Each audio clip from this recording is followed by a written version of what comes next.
परीक्षित की परम गति, जन्मेजय का सर्प सत्र और वेदों के शाखा वेद। सूत जी कहते हैं, शौनक आदि ऋषि, व्यास नंदन श्री सुखदेव मुनि समस्त चराचर जगत को अपने आत्मा के रूप में अनुभव करते और व्यवहार में सबके प्रति समदृष्टि रखते हैं। भगवान के शरणागत एवं उनके द्वारा सुरक्षित राज ऋषि परीक्षित ने उनका संपूर्ण उपदेश बड़े ध्यान से श्रवण किया। अब वे सिर झुकाकर उनके चरणों के तनिक और पास खिसकाए तथा अंजलि बांधकर उनसे यह प्रार्थना करने लगे। राजा परीक्षित ने कहा, भगवान आप करुणा की मूर्तिमान स्वरूप है। आपने मुझ पर परम कृपा करके अनादि अनंत एक रस सत्य भगवान श्री हरि के स्वरूप और लीलाओं का वर्णन किया है। अब मैं आपकी कृपा से परम अनुग्रहित और कृतकृत्य हो गया हूँ। संसार के प्राणी अपने स्वार्थ और परमार्थ के ज्ञान से शून्य है और विभिन्न प्रकार के दुखों के दावानल से दग्ध हो रहे हैं। उनके ऊपर भगवान में महात्माओं का अनुग्रह होना कोई नई घटना अथवा आश्चर्य की बात नहीं है, यह तो उनके लिए स्वाभाविक ही है। मैंने और मेरे साथ और बहुत से लोगों ने आपके मुखारविंद से इस श्रीमद् भागवत महापुराण का श्रवण किया है। इस पुराण में पद पद पर भगवान श्री हरि के उस स्वरूप और उन लीलाओं का वर्णन हुआ है जिसके गान में बड़े बड़े आत्मा एवं पुरुष रमते हैं। भगवान आपने मुझे अभय पद का ब्रह्म और आत्मा की एकता का साक्षात्कार करा दिया। अब मैं परम शांति स्वरूप ब्रह्म में स्थित हूँ। अब मुझे तक्षक आदि किसी भी मृत्यु के निमित्त से अथवा दल के दल मृत्युओं से भी भय नहीं है। मैं अभय हो गया हूँ। ब्रह्मन, अब आप मुझे आज्ञा दीजिए कि मैं अपनी वाणी बंद कर लूँ, मौन हो जाऊँ और साथ ही कामनाओं के संस्कार से भी रहित चित्त को इंद्रियातीत परमात्मा के स्वरूप में विलीन करके अपने प्राणों का त्याग कर दूं। आपके द्वारा उपदेश किए हुए ज्ञान और विज्ञान में परिनिष्ठित हो जाने से मेरा ज्ञान सर्वदा के लिए नष्ट हो गया। आपने भगवान के परम कल्याणमय स्वरूप का मुझे साक्षात्कार करा दिया है। सूत जी कहते, शौनक आदि ऋषि, राजा परीक्षित ने भगवान श्री सुखदेव जी से इस प्रकार कहकर बड़े प्रेम से उनकी पूजा की। अब वे परीक्षित से विदा लेकर समागत त्यागी महात्मा भिक्षुओं के साथ वहां से चले गए। राज ऋषि परीक्षित ने भी बिना किसी बाह्य सहायता के स्वयं ही अपने अंतरात्मा को परमात्मा के चिंतन में समाहित किया और ध्यानमग्न हो गए। उस समय उनका श्वास प्रश्वास भी नहीं चलता था। ऐसा जान पड़ता था मानो कोई वृक्ष का ठूंठ हो। उन्होंने गंगा जी के तट पर कुशों को इस प्रकार बिछा रखा था जिसमें उनका अग्रभाग पूर्व की ओर हो और उन पर स्वयं उत्तर मुंह करके बैठे हुए थे। उनकी आसक्ति और संशय तो पहले ही मिट चुके थे। अब वे ब्रह्म और आत्मा की एकता रूप महायोग में स्थित होकर ब्रह्म स्वरूप हो गए। शौनक आदि ऋषि, मुनि कुमार श्रृंगी ने क्रोधित होकर परीक्षित को शाप दे दिया था। अब उनका भेजा हुआ तक्षक सर्प राजा परीक्षित को डसने के लिए उनके पास चला। रास्ते में उसने कश्यप नाम के एक ब्राह्मण को देखा। कश्यप ब्राह्मण सर्प विष की चिकित्सा करने में बड़े निपुण थे। तक्षक ने बहुत साधन देकर कश्यप को वहीं से लौटा दिया, उन्हें राजा के पास न जाने दिया और स्वयं ब्राह्मण के रूप में छिपकर, क्योंकि वह इच्छानुसार रूप धारण कर सकता था, राजा परीक्षित के पास गया और उन्हें डस दिया। राजा परीक्षित तक्षक के डसने से पहले ही ब्रह्म में स्थित हो चुके थे। अब तक्षक के विष की आग से उनका शरीर सबके सामने ही जलकर भस्म हो गया। पृथ्वी, आकाश और सब दिशाओं में बड़े जोर से हाय हाय की ध्वनि होने लगी। देवता, असुर, मनुष्य आदि सबके सब परीक्षित की है परम गति देख कर विस्मित हो गए। देवताओं की दुंदुभी अपने आप बज उठी। गंधर्व और अप्सराएं गान करने लगी। देवता लोग साधु साधु के नारे लगाकर पुष्पों की वर्षा करने लगे। जब जन्मेजय ने सुना कि तक्षक ने मेरे पिताजी को डस लिया है तो उसे बड़ा क्रोध हुआ। अब वह ब्राह्मणों के साथ विधि पूर्वक सर्पों का अग्निकुंड में हवन करने लगा। तक्षक ने देखा कि जन्मेजय के सर्प सत्र की प्रज्वलित अग्नि में बड़े बड़े महासर्प भस्म होते जा रहे हैं। तब वह अत्यंत भयभीत होकर देवराज इंद्र की शरण में गया। बहुत सर्पों के भस्म होने पर भी तक्षक न आया। यह देखकर परीक्षित नंदन राजा जन्मेजय ने ब्राह्मणों से कहा कि ब्राह्मणों, अब तक सर्पाधम तक्षक क्यों नहीं भस्म हो रहा है। ब्राह्मणों ने कहा, राजेंद्र, तक्षक इस समय इंद्र की शरण में चला गया है और वे उसकी रक्षा कर रहे हैं। उन्होंने ही तक्षक को स्तंभित कर दिया है, इसी से वह अग्नि कुंड में गिरकर भस्म नहीं हो रहा है। परीक्षित नंदन जन्मेजय बड़े ही बुद्धिमान और वीर थे। उन्होंने ब्राह्मणों की बात सुनकर ऋत्विजों से कहा कि ब्राह्मणों, आप लोग इंद्र के साथ तक्षक को क्यों नहीं अग्नि में गिरा देते। जन्मेजय की बात सुनकर ब्राह्मणों ने उसी यज्ञ में इंद्र के साथ तक्षक को अग्निकुंड में आवाहन किया। उन्होंने कहा कि रे तक्षक, तुम मरुदगढ़ के सहचर इंद्र के साथ इस अग्निकुंड में शीघ्र आ पड़। जब ब्राह्मणों ने इस प्रकार आकर्षण मंत्र का पाठ किया तब तो इंद्र अपने स्थान स्वर्ग लोक से विचलित हो गए। विमान पर बैठे हुए इंद्र तक्षक के साथ ही बहुत घबरा गए और उनका विमान भी चक्कर काटने लगा। अंगिरानंदन बृहस्पति जी ने देखा कि आकाश से देवराज इंद्र विमान और तक्षक के साथ ही अग्निकुंड में गिर रहे हैं। तब उन्होंने राजा जन्मेजय से कहा, नरेंद्र, सर्पराज तक्षक को मार डालना आपके योग्य काम नहीं है। यह अमृत पी चुका है, इसलिए यह अजर और अमर है। राजन, जगत के प्राणी अपने अपने कर्म के अनुसार ही जीवन, मरण और मरणोत्तर गति प्राप्त करते हैं। कर्म के अतिरिक्त और कोई भी किसी को सुख दुख नहीं दे सकता। जन्मेजय, यूं तो बहुत से लोगों की मृत्यु सांप, चोर, आग, बिजली आदि से तथा भूख, प्यास, रोग आदि निमित्तों से होती है, परंतु यह तो कहने की बात है। वास्तव में तो सभी प्राणी अपने अपने प्रारब्ध कर्म का ही उपभोग करते हैं। राजन, तुमने बहुत से निरपराध सर्पों को जला दी है। इस अभिचार यज्ञ का फल केवल प्राणियों की हिंसा ही है, इसलिए इसे बंद कर देना चाहिए, क्योंकि जगत के सभी प्राणी अपने अपने प्रारब्ध कर्म का ही भोग कर रहे हैं। सूत जी कहते, शौनकादि ऋषियों, महर्षि बृहस्पति जी की बात का सम्मान करके जन्मेजय ने कहा कि आपकी आज्ञा शिरोधार्य है। उन्होंने सर्प सत्र बंद कर दिया और देव गुरु बृहस्पति जी की विधि पूर्वक पूजा की। ऋषिगण, जिससे विद्वान ब्राह्मण को भी क्रोध आया, राजा को शाप हुई, मृत्यु हुई, फिर जन्मेजय को क्रोध आया, सर्प मारे गए। यह वही भगवान विष्णु की महामाया है, यह अनिर्वचनीय है। इसी से भगवान के स्वरूप भूत जीव क्रोध आदि गुण वृत्तियों के द्वारा शरीरों में मोहित हो जाते हैं, एक दूसरे को दुख देते और भोगते हैं और अपने प्रयत्न से इसको निवृत्त नहीं कर सकते। विष्णु भगवान के स्वरूप का निश्चय करके उनका भजन करने से ही माया से निवृत्ति होती है, इसलिए उनके स्वरूप का निरूपण सुनो। यह दंभी है, कपटी है, त्याकारक बुद्धि में बार बार जो दंभ कपट का स्फुरण होता है वही माया है। जब आत्मवादी पुरुष आत्मचर्चा करने लगते हैं तब वह परमात्मा के स्वरूप में निर्भय रूप से प्रकाशित नहीं होती, किंतु भयभीत होकर अपना मोह आदि कार्य न करती हुई ही किसी प्रकार रहती है। इसी प्रकार से उसका प्रतिपादन किया गया है। माया के आश्रित नाना प्रकार के विवाद मतवाद भी परमात्मा के स्वरूप में नहीं है, क्योंकि वे विशेष विषयक हैं और परमात्मा निर्विशेष है। केवल वाद विवाद की तो बात ही क्या, लोक परलोक के विषयों के संबंध में संकल्प विकल्प करने वाला मन भी शांत हो जाता है। कर्म, उसके संपादन की सामग्री और उनके द्वारा साध्य कर्म, इन तीनों से अन्वित अहंकारात्मक जीव, यह सब जिसमें नहीं है वह आत्मस्वरूप परमात्मा न तो कभी किसी के द्वारा बाधित होता है और न तो किसी का विरोधी ही है। जो पुरुष उस परम पद के स्वरूप का विचार करता है वह मन की मायामयी तरंग, मायामयी लहरों, अहंकार आदि का बाध करके स्वयं अपने आत्मस्वरूप में विहार करने लगता है। जो मुमुक्षु एवं विचारशील पुरुष परम पद के अतिरिक्त वस्तु का परित्याग करते हुए नीति के द्वारा उसका निषेध करके ऐसी वस्तु प्राप्त करते हैं जिसका कभी निषेध नहीं हो सकता और न तो कभी त्याग, वही विष्णु भगवान का परम पद है। यह बात सभी महात्मा और श्रुतियां एकमत से स्वीकार करती हैं। अपने चित्त को एकाग्र करके पुरुष अंतःकरण की अशुद्धियों को, अनात्म भावनाओं को सदा सर्वदा के लिए मिटाकर अनन्य प्रेम भाव से परिपूर्ण हृदय के द्वारा उसी परम पद का आलिंगन करते हैं और उसी में समा जाते हैं।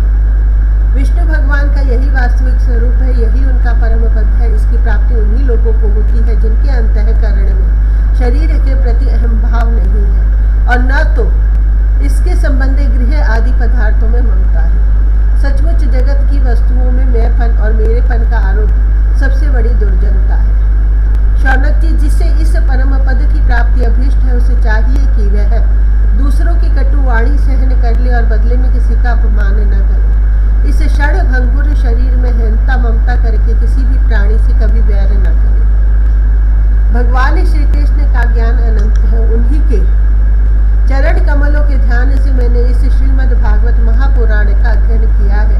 मैं अब उन्हीं को नमस्कार करके यह पुराण समाप्त करता हूँ। शौनक जी ने पूछा, साधु शिरोमणि सूत, वेद व्यास जी के शिष्य पैल आदि महर्षि बड़े महात्मा और वेदों के आचार्य थे। उन लोगों ने कितने प्रकार से वेदों का विभाजन किया, यह बात आप कृपा करके हमें सुनाइए। सूत जी ने कहा, ब्रह्मा ने जिस समय परमेष्टि पर ब्रह्मा जी पूर्व सृष्टि का ज्ञान संपादन करने के लिए एकाग्रचित्त हुए, उस समय उनके हृदयाकाश से कंठतालु आदि स्थानों के संघर्ष से रहित एक अत्यंत विलक्षण अनाहत नाद प्रकट हुआ। जब जीव अपनी मनोवृत्तियों को रोक लेता है तब उसे भी उस अनाहत नाद का अनुभव होता है। शौनक जी, बड़े बड़े योगी उसी अनाहत नाद की उपासना करते हैं और उसके प्रभाव से अंतःकरण के द्रव्य अधिभूत क्रिया अध्यात्म और कारक अधिदेव रूप मल को नष्ट करके परम गति रूप मोक्ष प्राप्त करते हैं, जिसमें जन्म मृत्यु रूप संसार चक्र नहीं है। उसी अनाहत नाद से अ का उकार और मकार रूप 3 मात्राओं से युक्त ओंकार प्रकट हुआ। इस ओंकार की शक्ति से ही प्रकृति अव्यक्त से व्यक्त रूप में परिणत हो जाती है। ओंकार स्वयं भी अव्यक्त एवं अनादि है और परमात्मा स्वरूप होने के कारण स्वयं प्रकाश भी है। जिस परम वस्तु को भगवान ब्रह्म अथवा परमात्मा के नाम से कहा जाता है, उसके स्वरूप का बोध भी ओंकार के द्वारा ही होता है। जब श्रवणेन्द्रिय की शक्ति लुप्त हो जाती है, तब भी इस ओंकार का समस्त अर्थों का प्रकाशित करने वाला स्फुट तत्व को जो सुनता है और सुषुप्ति एवं समाधि अवस्थाओं में सबके अभाव को भी जानता है, वही परमात्मा का विशुद्ध स्वरूप है। वही ओंकार परमात्मा से हृदयाकाश में प्रकट होकर वेद रूपा वाणी को अभिव्यक्त करता है। ओंकार अपने आशय परमात्मा पर ब्रह्म का साक्षात वाचक है और ओंकार ही संपूर्ण मंत्र उपनिषद और वेदों का सनातन बीज है। शौनक जी, ओंकार के 3 वर्ण हैं, अ, उ और म।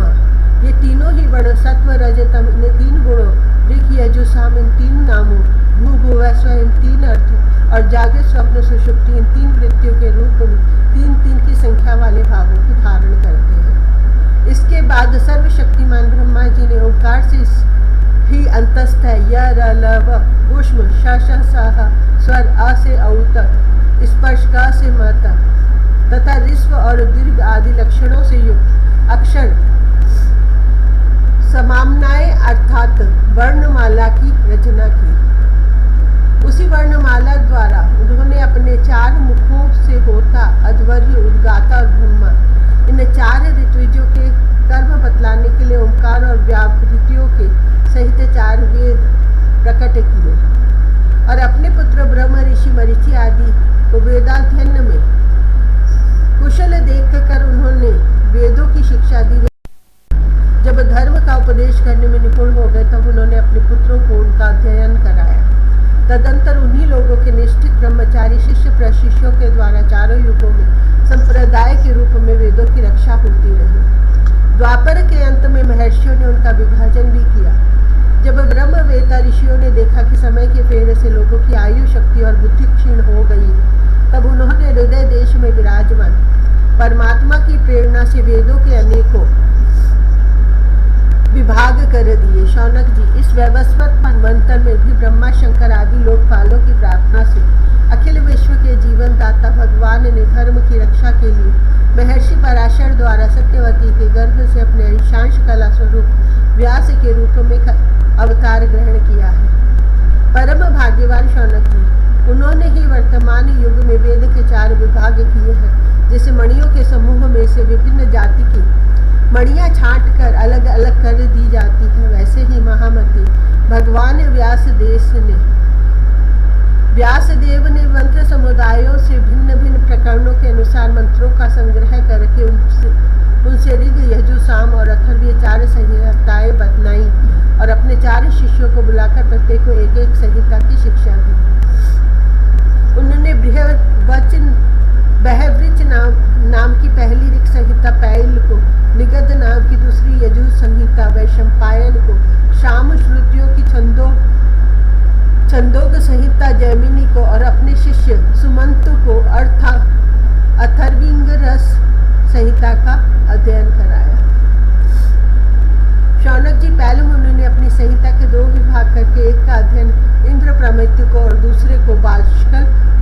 पढ़ाया। बाष्कल ने भी अपनी शाखा के 4 विभाग करके उन्हें अलग अलग अपने शिष्य बोध, याज्ञवल्क्य, पराशर और अग्निमित्र को पढ़ाया।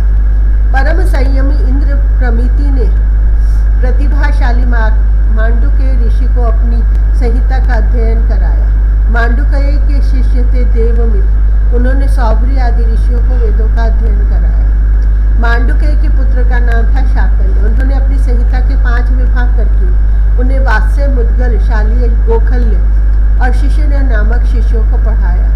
शाकल्य के एक और शिष्य थे जातुकर्ण्य मुनि, उन्होंने अपनी संहिता के 3 विभाग करके तत्संबंधी निरुक्त के साथ अपने शिष्य बलाक, पैज, वैताल और विरज को पढ़ाया।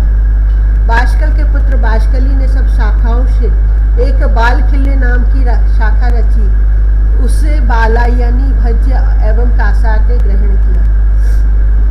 इन ब्रह्म ऋषियों ने पूर्वोक्त संप्रदाय के अनुसार ऋग्वेद संबंधी बहवृच शाखाओं को धारण किया।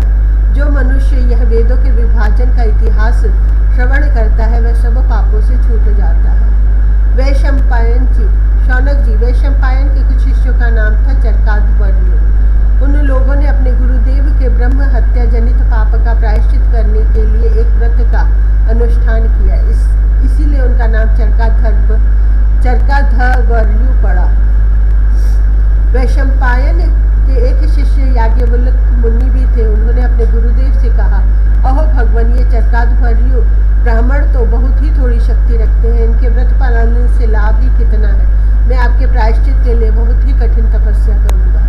याज्ञवल्क्य मुनि की यह बात सुनकर वैशंपायन मुनि को क्रोध आ गया। उन्होंने कहा, बस चुप रहो, तुम्हारे जैसे ब्राह्मणों का अपमान करने वाले शिष्य की मुझे कोई आवश्यकता नहीं है। देखो, अब तक तुमने मुझसे जो कुछ अध्ययन किया है उसका शीघ्र से शीघ्र त्याग कर दो और यहाँ से चले जाओ। याज्ञवल्क्य जी देवरात्र के पुत्र थे, उन्होंने गुरु जी की आज्ञा पाते ही उनके पढ़ाए हुए यजुर्वेद का वमन कर दिया और वे वहां से चले गए। जब मुनियों ने देखा याज्ञवल्क्य ने तो यजुर्वेद का वमन कर दिया, तब उनके चित्त में इस बात के लिए बड़ा लालच हुआ कि हम लोग किसी प्रकार इसको ग्रहण कर लें, परंतु ब्राह्मण होकर उगले हुए मंत्रों को ग्रहण करना अनुचित है, ऐसा सोचकर वे तीतर बन गए और इस संहिता को चुग लिया।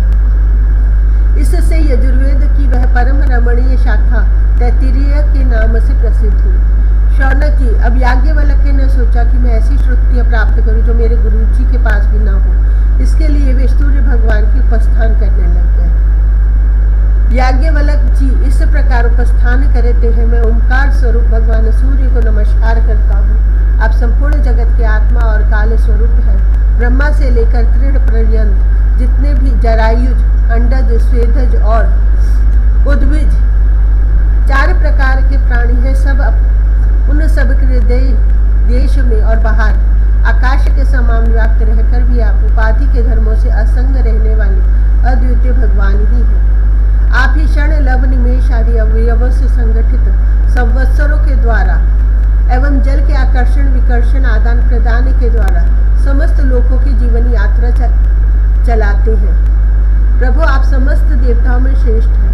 जो लोग प्रतिदिन तीनों समय वेद विधि से आपकी उपासना करते हैं, उनके सारे पाप और दुखों के बीजों को आप भस्म कर देते हैं। सूर्य देव, आप सारी सृष्टि के मूल कारण एवं समस्त ऐश्वर्यों के स्वामी हैं, इसलिए हम आपके इस तेजोमय मंडल का पूरी एकाग्रता के साथ ध्यान करते हैं। आप सबके आत्मा और अंतर्यामी हैं। जगत में जितने चराचर प्राणी हैं सब आपके ही आश्रित हैं। आप ही उनके अचेतन मन, इंद्रिय और प्राणों के प्रेरक हैं। यह लोक प्रतिदिन अंधकार रूप अजगर के विकराल मुंह में पड़कर अचेत और मुर्दासा हो जाता है। आप परम करुणा स्वरूप हैं, इसलिए कृपा करके अपनी दृष्टि मात्र से ही इसे सचेत कर देते हैं और परम कल्याण के साधन समय समय के धर्मानुष्ठानों में लगाकर आत्माभिमुख करते हैं। जैसे राजा दुष्टों का भयभीत करता हुआ अपने राज्य में विचरण करता है, वैसे ही आप चोर जार आदि दुष्टों को भयभीत करते हुए विचरते रहते हैं। चारों ओर सभी दिक्पाल स्थान स्थान पर अपनी कमल के कली के समान अंजलियों से आपको उपहार समर्पित करते हैं। भगवान, आपके दोनों चरण कमल तीनों लोकों के गुरु सदृश महानुभावों से भी वंदित हैं। मैंने आपके युगल चरण कमलों की इसलिए शरण ली है कि मुझे ऐसे यजुर्वेद की प्राप्ति हो जो अब तक किसी को ना मिला हो। सूत जी कहते हैं, शौनक आदि ऋषियों, जब याज्ञवल्क्य मुनि ने भगवान सूर्य की इस प्रकार स्तुति की, तब वे प्रसन्न होकर उनके सामने अश्व रूप से प्रकट हुए और उन्हें यजुर्वेद के उन मंत्रों का उपदेश किया जो अब तक किसी को प्राप्त न हुए थे। इसके बाद याज्ञवल्क्य मुनि ने यजुर्वेद के असंख्य मंत्रों से उनकी 15 शाखाओं की रचना की। वही वाजसनेय शाखा के नाम से प्रसिद्ध है। उन्हें कण्व, माध्यन्दिन आदि ऋषियों ने ग्रहण किया। यह बात मैं पहले ही कह चुका हूँ कि महर्षि श्री कृष्ण द्वैपायन ने जैमिनी मुनि को साम संहिता का अध्ययन कराया था। उनके पुत्र थे सुमंतु मुनि और पौत्र थे सुनवान। जैमिनी मुनि ने अपने पुत्र और पौत्र को एक एक संहिता पढ़ाई। जैमिनी मुनि के एक शिष्य का नाम था सुकर्मा। वह एक महान पुरुष था। जैसे एक वृक्ष में बहुत सी डालियां होती हैं, वैसे ही सुकर्मा ने सामवेद की 1000 संहिताएं बना दी। सुकर्मा के शिष्य कौशल देश निवासी हिरण्याभ, कौशंजी और ब्रह्मवेताओं में श्रेष्ठ आवंत्य ने उन शाखाओं को ग्रहण किया। कौशंजी और आवंत्य के 500 शिष्य थे। वे उत्तर दिशा के निवासी होने के कारण औदिच्य सामवेदी कहलाते थे। उन्हीं को प्राच्य सामवेदी भी कहते हैं। उन्होंने एक एक संहिता का अध्ययन किया। कौशंजी के और भी शिष्य थे, लौगाक्षी, मांगली, कुल्य, कुसीद और कुक्षी। इनमें से प्रत्येक ने 100 संहिताओं का अध्ययन किया। हिरण्यनाभ का शिष्य था कृत। उसने अपने